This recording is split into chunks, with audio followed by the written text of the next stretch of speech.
रत्नागिरी विधानसभा मतदारसंघात 2004च्या पहिल्या निवडणुकीत उदय सामंत निवडून आले आणि विधानसभेत गेले. अनपेक्षित विजय मिळाला असं त्यावेळेला बोललं जात होतं. कारण भाजपचा पारंपरिक बालेकिल्ला होता, गड होता. शिवाजीराव गावताड कैलासवासी, नंतर बाळासाहेब मानेक, मध्यंतरी त्याच्यापूर्वी कुसुमते अभ्यंकर, ह्या सगळ्या मंडळींनी हा भाजपचा गड असा युतीचा गड म्हणून मानला जात होता. पण 2004च्या निवडणुकीमध्ये उदय सामंतांनी राष्ट्रवादी काँग्रेसच्या तिकिटावरती साधारणपणे 5-5.5 हजारच्या फरकाने विजय मिळवला आणि कमी वयामध्ये उदय सामंत निवडून जाणारे महाराष्ट्रातल्या काही वरच्या क्रमांकामध्ये त्यांचं नाव घेतलं जात होतं.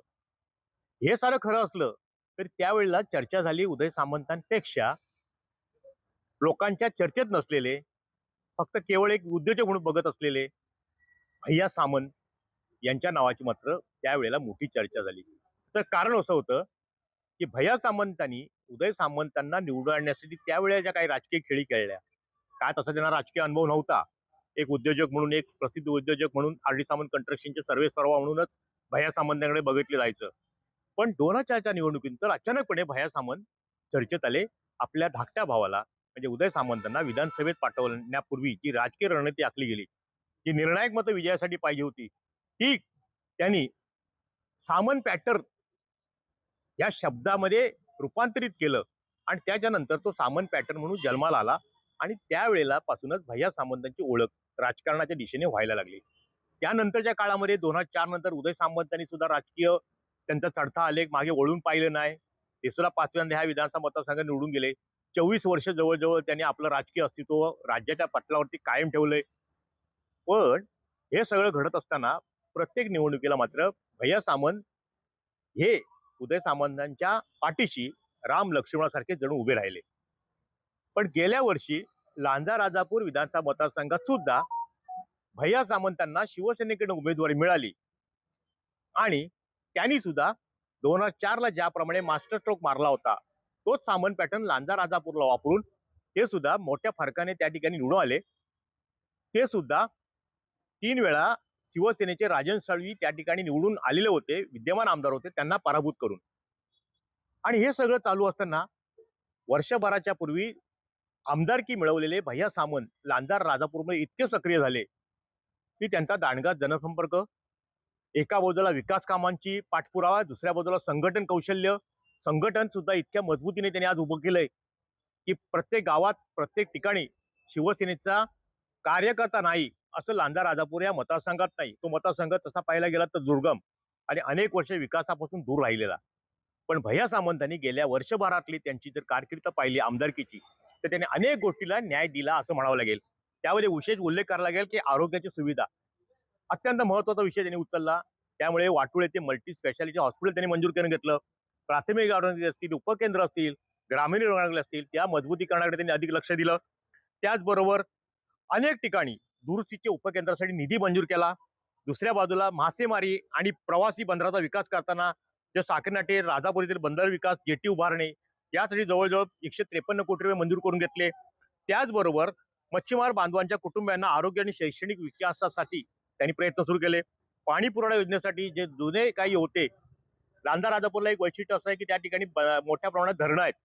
त्या धरणांची गती वाढवण्यासाठी, धरणांची क्षमता वाढवण्यासाठी आणि जे प्रलंबित धरणांची कामं होती ती मार्गी लावण्यासाठी त्यांनी प्रामाणिकपणे प्रयत्न केले. त्यामुळे पाणी पुरवठा आणि पाणी स्रोताचं बळकटीकरण केलं. मग अर्जुना प्रकल्प असेल, झापडे येथील कालवा असेल किंवा त्याचबरोबर इतर अनेक गोष्टींकडे, देवळे व कनकाडी संगमेतील बंधारा असेल, त्या गोष्टीसाठी मुचकुंदी नदी असेल, लघु पाटबंधारे अंतर्गत चिंचवाडी असेल, अशा अनेक प्रकल्पांना त्यांनी गती दिली.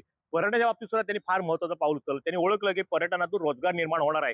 हे भैया सामंतांनी जाणलं, हेरलं आणि त्यांनी पर्यटन इतर विभागावर प्राचीन मंदिराचं जतन, संवर्धन केलं, पुनर्वसन केलं, परिसर विकास केला.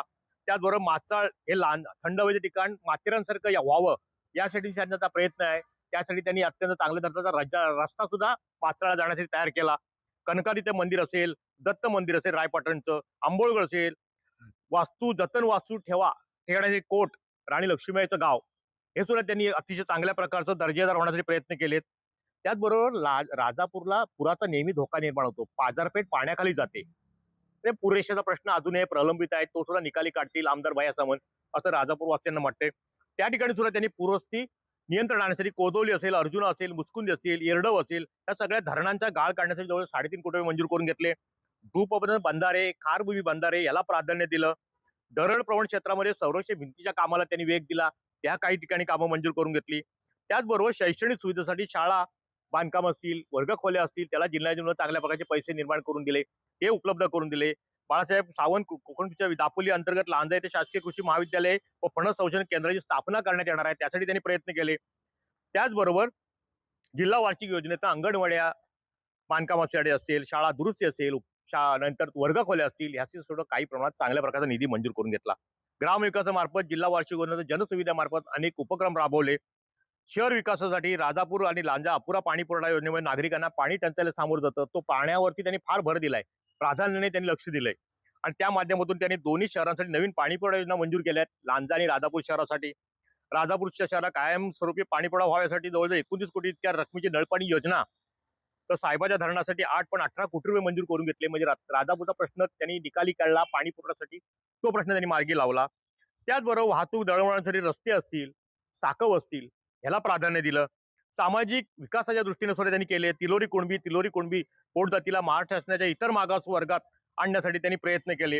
रोजगार निर्मितीसाठी त्यांनी वाडी खुर्द येथे MIDC स्थापन करून उद्योगाच्या माध्यमातून मोठा रोजगार निर्माण होईल यासाठी प्रयत्न केले. राजापूर तालुक्यात बारसू येथे रिफायनरीसाठी प्रयत्न चालले आहेत. आंबा काजू मत्स्य प्रक्रिया उद्योगासाठी उभारण्यासाठी प्रयत्न चालू आहेत. शॉर्ट टर्म कोर्सेस, छोटे स्किल डेव्हलपमेंट अत्यंत महत्वाचे, जेणेकरून जे आता आवश्यक आहे तरुणांसाठी रोजगार उपलब्ध होण्याच्या पूर्वीची जी कार्यवाही होते स्किल सेंटर, त्यासाठी सुद्धा त्यांचे प्रयत्न चालू आहेत. कृषी क्षेत्राला न्याय देण्याचा प्रयत्न केला. क्रीडाचा विचार केला तर लांजा राजापूर येथे अद्ययावत क्रीडा संकुल उभारण्याचा निर्णय त्यांनी घेतलाय.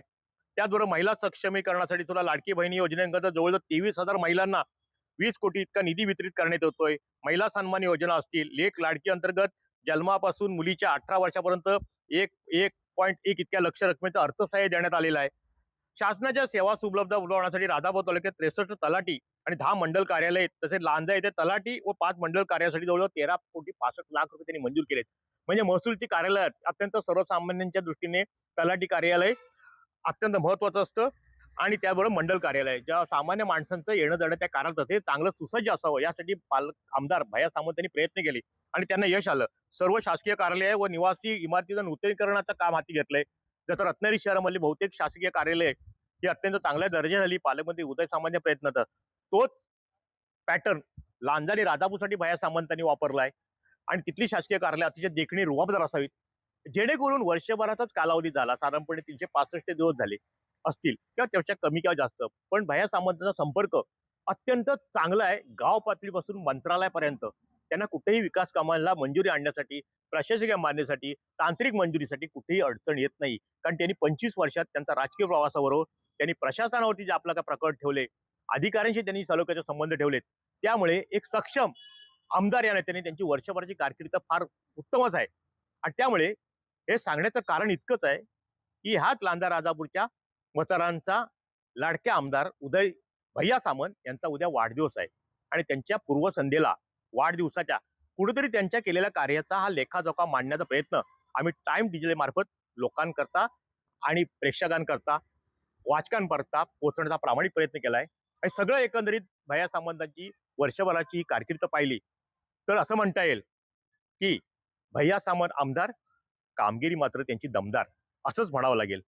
टाइम डिजिटल करता किशोर मोरे, रत्नागिरी. टाइम्स डिजिटलला लाईक करा, सबस्क्राईब करा, शेअर करा आणि बेल आयकॉन दाबायला विसरू नका. पाहत रहा टाइम्स डिजिटल.